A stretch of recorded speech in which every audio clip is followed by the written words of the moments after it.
back to my channel，我係 Kathy。咁今日咧呢條片咧就邀請咗我媽咪同我一齊拍普羅大眾都會認識嘅嘅牌子嘅蛋卷啦，包括咗有奇華啦、美心啦。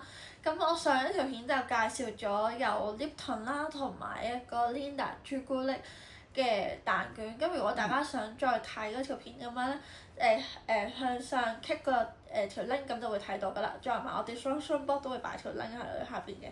咁好啦，我哋而家就嚟開箱睇下普羅大眾大家都食開嘅品牌個相對於上兩次，即係上次嗰個蛋卷會個分別在於啲咩？會唔會鬆化啲啊、好味啲啊，定係即係平民大家都會食開嘅牌子咧？會唔會個脆度都唔一樣咧？好啦，我哋而家嚟開箱。首先我哋係美心嘅蛋卷，原味蛋卷。開箱係咁樣嘅。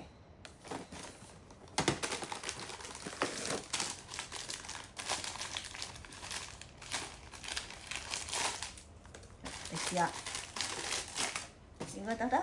好。唔可以碎晒啊！一打開已經碎晒咯。睇下佢個鬆化度有爭幾好啦，係啦。係啦。咁我試下。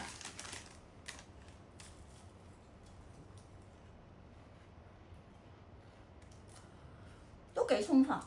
嗱，我比起我哋之前食嗰個朱古力嗰隻味，同 Lipton 咧，呢個比較鬆化。係鬆化，一咬即鬆咧，唔係冇嗰個咁硬嘅，比較軟啲嘅。咁佢嗰個裏邊個狀態咧，就係大概幾層咁樣啦，又唔係好多層。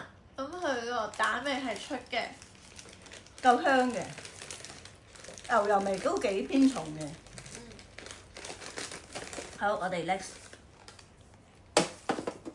呢個奇華嘅蛋卷，又係原味嘅，我哋試下。佢個原味係牛油味嚟嘅，咁佢有幾隻口味嘅，咁大家有雜味。係啦，都有雜味嘅，咁你自己中意就識隨邊面就揀邊隻味啦。係啦。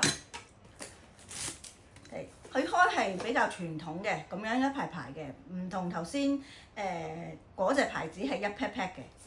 同埋開咧嗰個鉗蓋，其實如果大家90後有食開嘅話，應該都會經歷過呢個咁嘅鉗蓋嘅。係啦，我哋試下咯。好。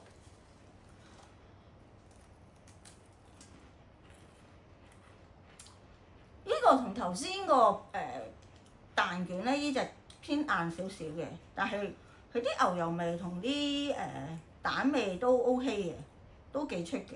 咁樣佢層次咧，大家睇到嘅話咧，係會比起頭先美心嗰隻咧就會多層次少少啦，同埋硬少少。鬆化咧軟度就係真係冇頭先嗰隻咁軟嘅，係啦。好，跟住上次我哋就試咗Lipton 奶茶味嘅蝴蝶酥。係啦，呢度就係奇華嘅蝴蝶酥。佢打開係咁樣嘅，但係我哋呢係試呢個蝴蝶酥。咁一包2想試啦，咁我哋其實都係試去嗰個 tester 嘅。係啦。佢打開係咁樣嘅。你之前Lipton 個蝴蝶酥佢側邊係有啲糖喺度嘅，但係呢個就冇嘅。睇落去唔係冇嗰個 Lipton 咁多糖咯，嗰個係好甜啊，好多糖，你食落去係勁多砂糖嗰種味。唔係搣開咧，呢個係鬆化啲嘅。好，我哋試啦。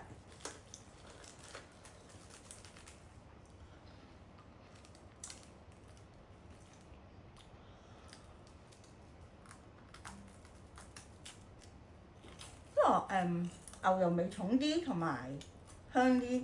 佢冇之前Lipton嗰隻咁硬啊，應該係話。同埋冇咁甜。係啊，冇咁甜。因為啱一啲唔中意咁甜嗰啲人去試Lipton嗰隻，真係你好中意甜味咧，應該都適合嘅。係啦。如果你3隻嚟講，點去排邊隻好食啲？我自己本人就會中意奇華，因為係我細個由細到大食開嘅口味啦。跟住就係佢嘅蝴蝶酥啦，跟住先到美心嘅蛋卷。係咁你咧？我就美心蛋卷啦，奇華蛋卷同埋最後係蝴蝶酥。好，咁大家中意我呢條片，如果想再睇我開箱一啲平民界，即係平民普羅大眾有食開嘅嘢嘅系列嘅話咧，就喺 description box 話俾我聽，或者係 comment 留俾我聽，我哋下條片再見。拜拜。